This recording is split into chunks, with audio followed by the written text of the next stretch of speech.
Welcome to a special broadcast here on WICR. This is a special Election Day coverage edition. I'm Matt Ricker, and I've been leading the live coverage all day here on Facebook Live and WICR. For all the videos from earlier today, you can head over to our Facebook page. I'm sorry, not the Facebook. Yeah, my Facebook page and the YouTube WICR account. But joining me now is Antonello, Velez, and Erin Kutch. Hello. Antonello's a senior here, Yeah. and Erin is a junior. So, starting with you, Antonello, you are a Clinton supporter. Right. Yes. So tell me why you decided to support Clinton. How long can I go for it? No. No, just a brief description. That's fine. A brief description, and then we'll get into it more. Or I'm Oh assuming... yeah, I'm gonna ask you just for a general overview, and then I'll ask Erin who she supported. Okay. I'll keep it short then. I don't think that Donald Trump is good for the American people, and I think that Hillary Clinton is more than qualified for the position of President of the United States. Okay. Now, Erin, you opted for an alternative candidate, and can you tell us who that is? Yeah, so I wrote in Evan McMullen from Utah. Very nice. I was watching CBS last night, and they were talking about how he's probably going to win Utah. Yeah. But it's unclear if he will, as that it could go either way. But so why did you support Evan? So I couldn't morally support Trump.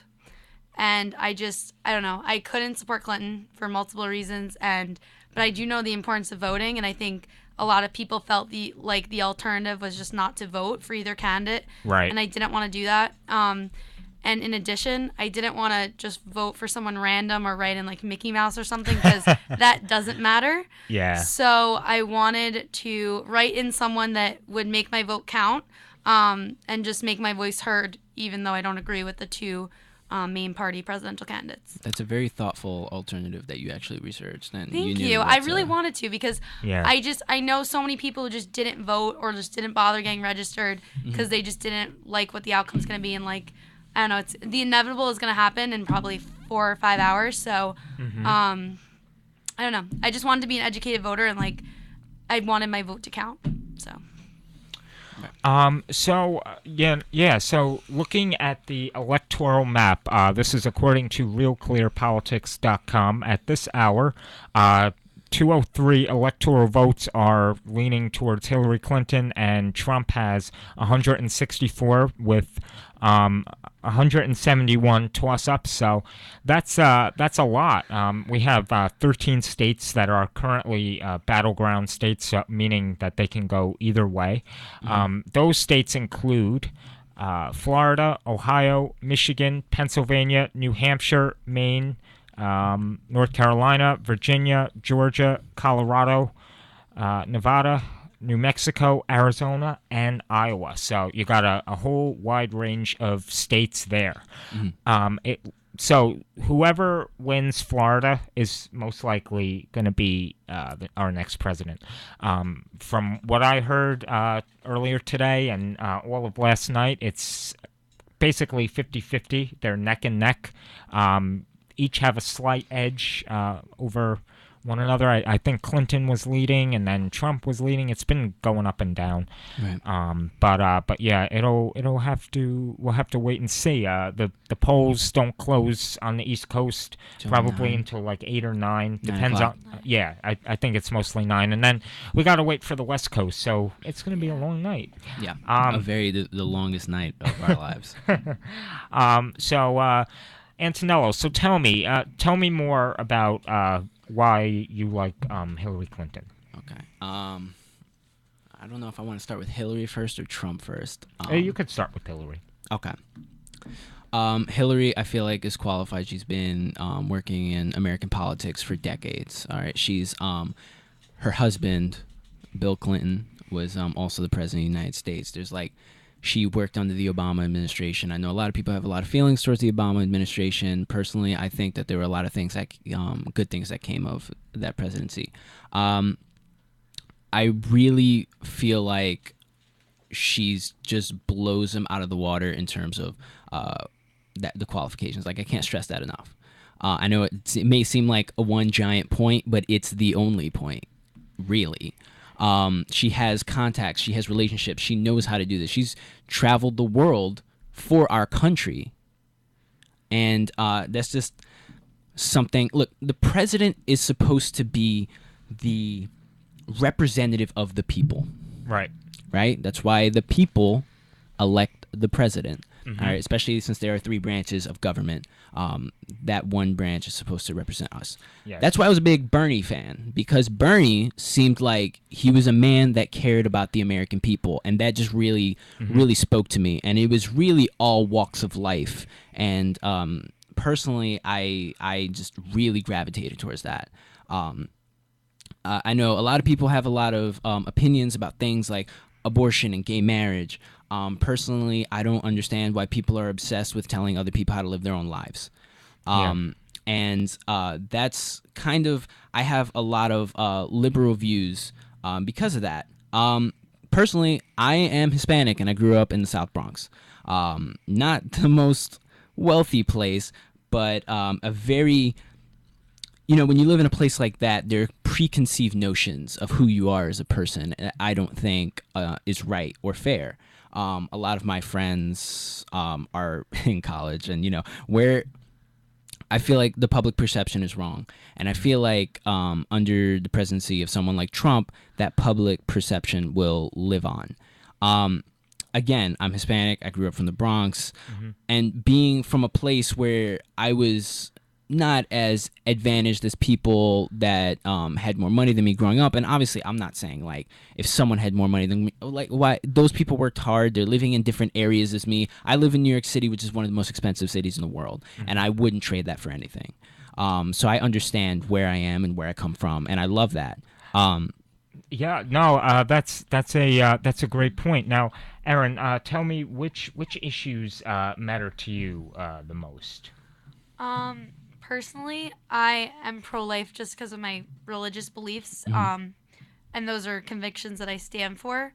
So at the end of the day, those are the convictions I vote on. So that is the most important to me. On the other end, though, from my American citizen standpoint, the treatment of our citizens is the utmost important, and the treatment of other people.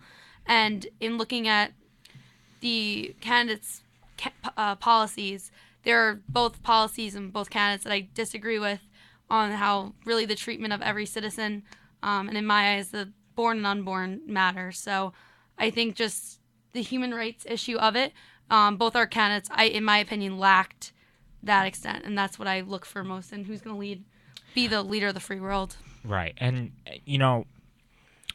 with this election, I think a main concern for people in our generation, and maybe all generations as well, can agree.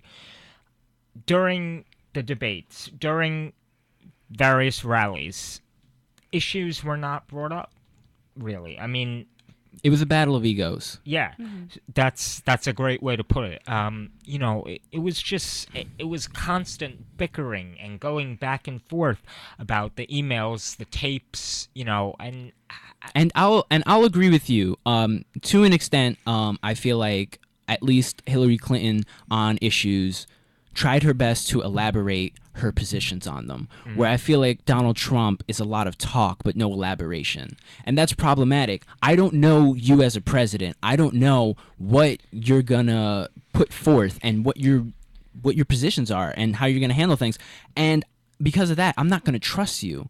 You keep saying like I don't want to, like he says like believe me, or he says blah blah blah, but how? You haven't showed me anything. You're the outcast in this election. You're the person who is not hasn't been a politician, and I know people like the outside view, but even if you're the outside view, come in with some firepower and talk about some stuff. To that point, I think one of the things when I was looking at it that I worried at the outcome was who his cabinet would be and what that would lead to, because like you said, he would rely heavily on his advisors because of his inexperience.